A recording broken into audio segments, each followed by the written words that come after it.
Star hospital సుఖీభావ్కు తిరిగి స్వాగతం. మనం ప్రతిరోజు పొద్దున లేవగానే చక్కగా బ్రష్ చేసుకుంటాం. అయినా మనలో చాలా మందికి పాచి, గార, పళ్ళు పుచ్చిపోవడం వంటి సమస్యలు కనిపిస్తూనే ఉంటాయి. ఇందుకు కారణం ఏంటో మీరెప్పుడైనా ఆలోచించారా? బ్రష్ చేసుకోవడంలో సరియైన జాగ్రత్తలు తీసుకోకపోవడం వల్లే ఈ సమస్యలన్నీ వచ్చి పడతాయని చెబుతారు డాక్టర్లు. బ్రషింగ్ చేసుకోవడంలో తీసుకోవాల్సిన జాగ్రత్తల గురించి ఇప్పుడు డాక్టర్ని అడిగి తెలుసుకుందాం.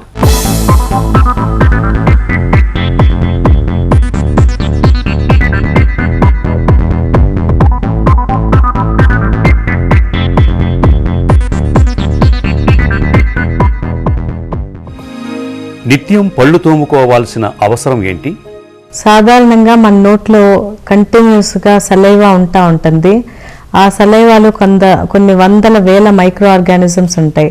మనం ఏమైనా ఫుడ్ తిన్నప్పుడు ఆ పళ్ళ చిగుళ్లలో ఆ గ్యాప్స్లో ఆ ఫుడ్ డిపాజిట్ అయి ఉంటుంది. ఆ డిపాజిట్ అయిన ఫుడ్లో ఈ ఆర్గానిజమ్స్ అన్నీ వెళ్ళి అక్కడ ఇరుక్కునిపోయి ఉంటాయి. అవన్నీ ఆ ఫుడ్ మీద న్యూట్రిషన్గా తీసుకుని జీవిస్తూ ఉంటాయి. సో మనం రెగ్యులర్గా బ్రషింగ్ చేసుకోకపోతే కనుక ఈ ఫామ్ అయిన మెటీరియల్ని మనం ప్లాక్ అని అంటాము. ఆ బ్రష్ చేసుకోకపోతే ఆ ప్లాక్, సాఫ్ట్గా ఉన్న ప్లాక్ కాస్త గట్టిగా ఉండే టార్టర్ కింద కన్వర్ట్ అయిపోతూ ఉంటుంది. ఒకసారి అది టార్టర్ కింద కన్వర్ట్ అయిపోతే మనం బ్రష్ చేసుకున్నా కూడా అది రాదు. సో ఇది ఏ రోజుకి ఆ రోజు ప్లాక్గా ఉన్నప్పుడే మనం నీట్గా బ్రష్ చేసుకుంటే దానివల్ల వచ్చే దుష్ఫలితాలు ఉండకుండా ఆపొచ్చు. దంతధావనంలో సాధారణంగా ఎలాంటి పొరపాట్లు చేస్తుంటాం? సాధారణంగా మనము చాలామంది చాలా హార్డ్ టూత్ బ్రష్లు వాడితే పళ్ళన్నీ నీట్గా మెరుస్తూ ఉంటాయి, గార తొందరగా వెళ్ళిపోతుందని గట్టిగా రుద్దుతూ ఉంటారు. సో ఈ గట్టిగా ఎనామిల్ని రుద్దుతూ ఉంటే ఆ ఎనామిల్ అంతా అరిగిపోయి ఆ కింద ఉన్న డెంటిన్ ఎక్స్పోజ్ అయిపోయి పేషెంట్కి సివియర్ సెన్సిటివిటీ వస్తూ ఉంటుంది. సో హార్డ్ బ్రష్లు వాడటం అంత శ్రేయస్కరం కాదు. ఇంకొకటి, ఎక్కువసేపు బ్రషింగ్ చేస్తే ఎక్కువ క్లీన్గా ఉంటాయని అపోహ కొందరికి ఉంటుంది. సో 2 minutes కన్నా ఎక్కువసేపు 5 minutes 10 minutes అట్లా కంటిన్యూస్గా బ్రష్ చేస్తూ ఉంటారు. దీనివల్ల కూడా ఎనామిల్ డ్యామేజ్ అయ్యే ఛాన్సెస్ ఉంటుంది. కొంతమంది ఈ టూత్ బ్రషింగ్ అసలు చేయకుండా ఎప్పుడు 2 రోజులకు ఒకసారి అట్లా కూడా కొంతమంది చేస్తూ ఉంటారు. చేయకపోవటం వల్ల కూడా ప్రాబ్లమ్స్ ఉంటాయి. టూత్ బ్రష్లు, టూత్ పేస్ట్ల ఎంపిక ఎలా ఉండాలి? సాఫ్ట్ టూత్ బ్రష్ తీసుకుని మనం నీట్గా బ్రష్ చేసుకున్నట్టయితే రెగ్యులర్గా ఫామ్ అయ్యే ప్లాక్ పోతూ ఉంటుంది. అట్లా కాకుండా టూత్ బ్రష్ హార్డ్గా తీసుకున్నట్టయితే ఎనామిల్ని ఇబ్బందికి క్రియేట్ చేస్తుంది. సో ఈ బ్రష్ కొనుక్కునేటప్పుడు మనం ఆ బ్రష్ పైన ఉండే హెడ్ చిన్నగా ఉన్నది చూసుకోవాలి. అది అన్ని పార్ట్స్ ఆఫ్ ద మౌత్లోకి ఈజీగా వెళ్తూ ఉండాలి. సో బ్రష్ హెడ్ చాలా పెద్దగా ఉంటే ఇన్యాక్సెసిబుల్ అవుతుంది. సో ఆ కార్నర్ ఆఫ్ ద నోట్లోకి వెళ్ళటం చాలా ఇబ్బందిగా ఉంటుంది. అందుకని బ్రష్ హెడ్ చిన్నది తీసుకోవాలి. సాఫ్ట్ బ్రిజిల్స్ ఉన్న బ్రష్ తీసుకోవాలి. తర్వాత పేస్ట్లు మన ఓరల్ క్యావిటీని ఒకసారి దంతవైద్యుడు సంప్రదించి దానికి తగినటువంటి పేస్ట్లు వాడాలి ఏమన్నా ప్రాబ్లం ఉంటే. రెగ్యులర్గా మనం ఫోమింగ్ టూత్ పేస్ట్లు వాడుకుంటే మంచిది. అబ్రేసివ్ యాక్షన్ ఎక్కువగా ఉండే పేస్ట్లు వాడితే ఎనామిల్ అరుగుతూ ఉంటుంది.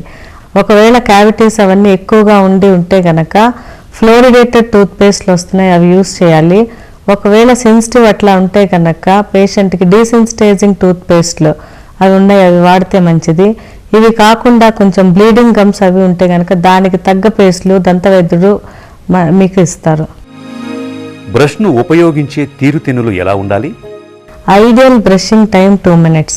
సో ఫస్ట్ బ్రష్ చేసేటప్పుడు పైన పళ్ళు బయట కనపడే భాగం ఫస్ట్ చేయాలి. తర్వాత కింద పళ్ళు వరుస కనపడే భాగము, తర్వాత పై పళ్ళు లోపల సైడ్, కింద పళ్ళ లోపల సైడ్ చేసినాక పళ్ళు అక్లూజల్ సర్ఫేసెస్ అంటే తినే సైడ్ కూడా బ్రష్ చేయాలి. ఇదంతా కలిపి మనం కరెక్ట్గా 2 minutesలో సరిపోతుంది. ఇంకా 3rd minute ఏం చేయాలంటే ఆ బ్రష్ చేసిన దాన్ని గార్గ్లింగ్ చేసేసి ఆ పైన చిగుళ్ళని గట్టిగా పళ్ళకేసి రుద్దాలి. దాన్ని గమ్ మసాజ్ అంటాం. మన పళ్ళకి బ్రషింగ్ ఎంత అవసరమో దానిపైన ఉండే గమ్స్కి మసాజ్ కూడా అంతే అవసరం. సో బ్రషింగ్ అయిపోయింది కదా అని వదిలేస్తే ఆ గమ్స్ మాత్రం కొంచెం సోలెన్గా అట్లాగే ఉంటాయి. సో ఆ పైన గమ్స్ కిందకి, కింద గమ్స్ పైకి టువర్డ్స్ ద టూత్ గట్టిగా మసాజ్ చేస్తే కనుక గమ్స్ కూడా హెల్తీగా ఉంటాయి. గార్గ్లింగ్ అయిపోయినాక తర్వాత టంగ్ని కూడా బ్రష్ తోటే బ్రష్ చేయాలి. యూజువల్గా టంగ్ క్లీనర్స్ వాడటం కంటే టూత్ బ్రష్తో టంగ్ క్లీనింగ్ చేసుకుంటే మంచిది. ఆ టంగ్ క్లీనింగ్ చేసేటప్పుడు ఒక డైరెక్షన్ లోపల నుంచి బయటకు మాత్రమే బ్రష్ చేయాలి. టంగ్ని 2 డైరెక్షన్లో చేస్తే దానిపైన ఉండే టేస్ట్ బడ్స్కి ఇబ్బందిగా ఉంటుంది. దంతధావనంలో ఎలాంటి మెలకువలు పాటించాలి?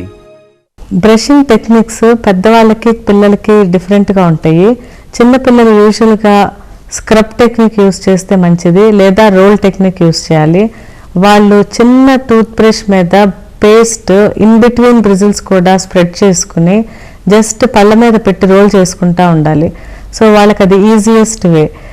5 yearsలో పిల్లలకి పెద్దవాళ్ళు ఉండి వాళ్ళు in front of the mirror నుంచోబెట్టి వాళ్ళు పిల్లల్ని వెనక నుంచుని బ్రష్ చేస్తే మంచిది. సో 5 years దాటిన పిల్లలకి పెద్దవాళ్ళు మానిటర్ చేస్తా వాళ్ళు బ్రష్ చేయించటం మంచిది. So 5 years to 9 years compulsory parents అయితే ఉండాలి వాళ్ళ దగ్గర. 9 తర్వాత వాళ్ళు రోల్ టెక్నిక్ చేసుకుంటే మంచిది. తర్వాత అడల్ట్స్ బాస్ టెక్నిక్ అని యూస్ చేస్తాము. ఈ టెక్నిక్ ఏంటంటే ఎగ్జాక్ట్గా టూత్ బ్రష్ పైన ఉండే బ్రిజిల్స్ పై పళ్ళకి 45 degree యాంగులేషన్లో పెట్టాలి టువర్డ్స్ ద రూట్. ఆ 45 degree యాంగులేషన్లో పెట్టి పైకి కిందకి బ్రష్ చేస్తూ ఉండాలి. సో అట్లా పైన అయిపోయినాక కిందకి షిఫ్ట్ చేసి కింద పళ్ళకి రూట్ సైడ్ 45 degree యాంగులేషన్లో ఉండాలి. దీన్ని ఒక టెక్నిక్ అంటాము.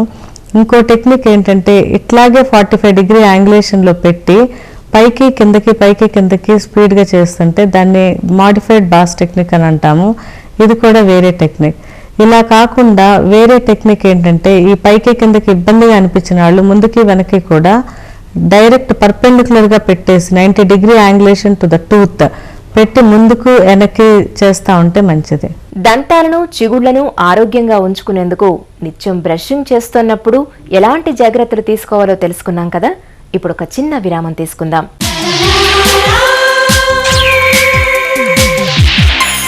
Suki